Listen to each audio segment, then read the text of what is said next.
Hello viewers, I'm here with yet another video on IELTS speaking part 2 and part 3.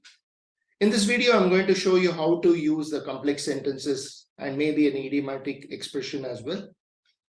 Just before I get started, my name is Sridhar Santanam from Selpip Academy. I'm the founder of Selpip Academy. Please do not forget to subscribe to my channel and smash the like button, also comment below.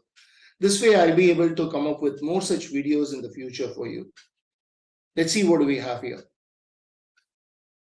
Let me also time it up.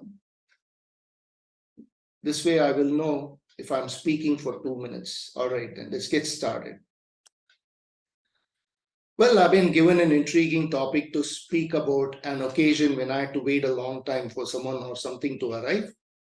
But I'm going to speak about someone who was supposed to arrive just before the pandemic in the month of January 2020. And it was none other than my cousin. He was coming to India after a long sabbatical. In fact, he went for studies to America and he never came back. The reason because his parents also joined him later. Anyway, I went to the airport at around 2 o'clock in the morning, in the wee hours of the morning. The flight was supposed to arrive at 3, but to my surprise, it was rerouted to Delhi for refueling because of bad weather. And the announcement went something like this, that the flight was arriving at 7 a.m. I had to wait for a long time. 4 hours was not my cup of tea. Anyway, I sipped the night because I found a coffee shop from which every 1 hour I used to buy a cup of coffee and sip the night away. Exactly at 7 a.m. in the morning, the announcement said that the plane was arriving.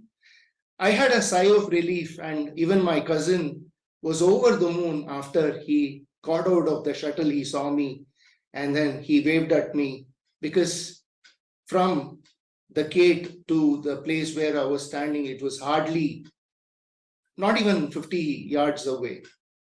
In my opinion, this was the best moment I've ever had. I was in fact on cloud 9, looking at him after a very long time, because we parted when we were just about in our teenage. I already crossed 2 minutes. You can speak at length for 2 minutes this way, and then followed by you'll be asked with some follow-up questions on the topic. Did you ever wait for something to arrive in your life?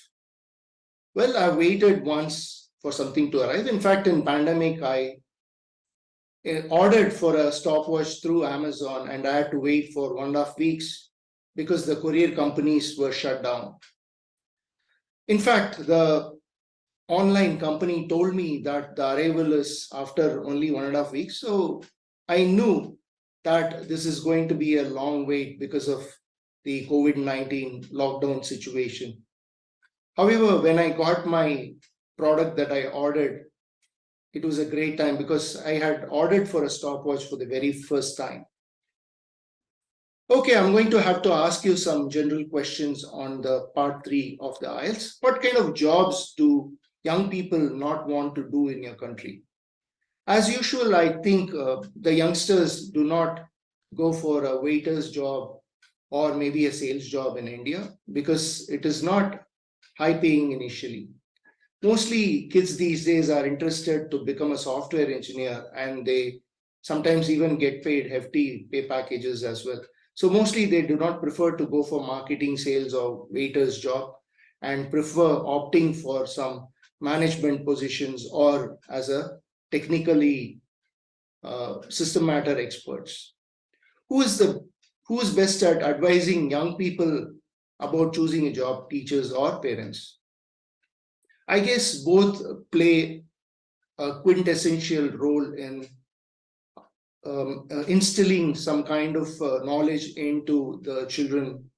In fact, teachers spend a lot of time with kids at school. So they are the ones who, in fact, tell the kids and instill in them the skills that is needed, because parents mostly only want their children to become an engineer or doctor, sometimes a scientist, but then teachers know the true potential of kids, and then they help them to find out which is best for them in life. Is money always the most important thing when choosing a job? Not always, but certain people do look at money, and over the phone they ask that if the package was 30K, I would definitely join immediately. But that's not the way how my times were.